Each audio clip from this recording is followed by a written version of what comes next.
പൂക്കോട്ടുംപാടത്തെ ഏറ്റവും വലിയ super market ഇനി പായമ്പാടത്ത്. 63 വർഷത്തെ സേവന പാരമ്പര്യമുള്ള PT സ്റ്റോറിന്റെ മറ്റൊരു സംരംഭമാണിത്. PT supermarket, Payambadam, Pookkottumpadam.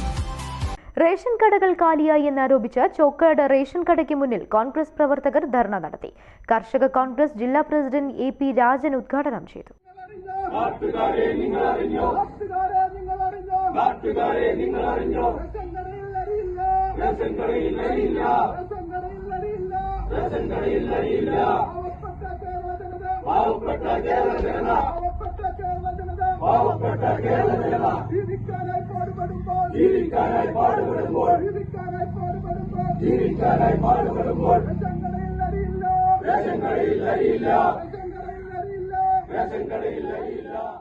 KPCCയുടെ ആഹ്വാനപ്രകാരം ഇന്ന് കേരളത്തിലെ എല്ലാ മണ്ഡലം കേന്ദ്രങ്ങളിലും സായാഹ്ന ധർണ, പ്രതിഷേധ ധർണ നടന്നുകൊണ്ടിരിക്കുകയാണ്.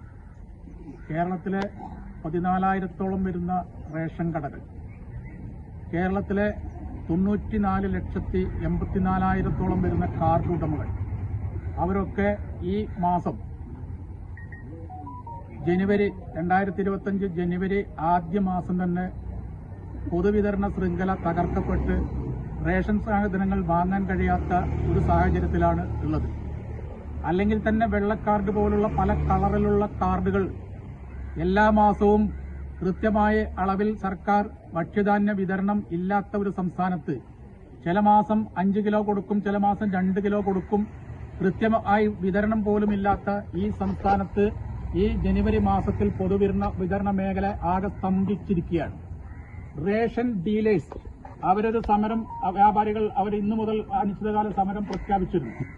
പക്ഷേ ഈ ജനുവരി ആദ്യ വാരം മുതൽ ഈ റേഷൻ കടകളിലേക്ക് സാധനം സപ്ലൈ ചെയ്യുന്ന വിതരണക്കാർ, കരാർ അടിസ്ഥാനത്തിൽ ഗതാഗതം അവരിവിടെ എത്തിച്ചു കൊടുക്കുന്ന വിതരണക്കാർ അവർ അനിശ്ചിതകാലമായി സമരത്തിലാണ്. ജനുവരി ആദ്യം മുതൽ സമരത്തിലാണ്. അവർക്ക് കഴിഞ്ഞ ഒക്ടോബർ മുതൽ ഈ റേഷൻ കടകൾ KPCC ആഹ്വാനപ്രകാരമാണ് റേഷൻ കടകൾക്ക് മുന്നിൽ ധർണ നടത്തിയത്. ചോക്കാട് മണ്ഡലം കോൺഗ്രസ് കമ്മിറ്റിയുടെ ആഭിമുഖ്യത്തിലാണ് പ്രതിഷേധ ധർണ നടത്തിയത്. മണ്ഡലം കോൺഗ്രസ് പ്രസിഡന്റ് BK മുജീബ് അധ്യക്ഷത വഹിച്ചു. ബ്ലോക്ക് കോൺഗ്രസ് ഭാരവാഹികളായ EP Abu, ആനിക്കോട്ടിൽ Unnikrishnan, മുപ്ര Sharafuddin, Arakkal Zakir Hussain, P Janardhanan, C Shihabuddin, MK Ashiq എന്നിവർ പ്രസംഗിച്ചു. News bureau, Chokkad. സ്വന്തം ഹൈസ്പീഡ് ഇന്റർനെറ്റ്, നമ്മുടെ സ്വന്തം ഇന്റർനെറ്റ്.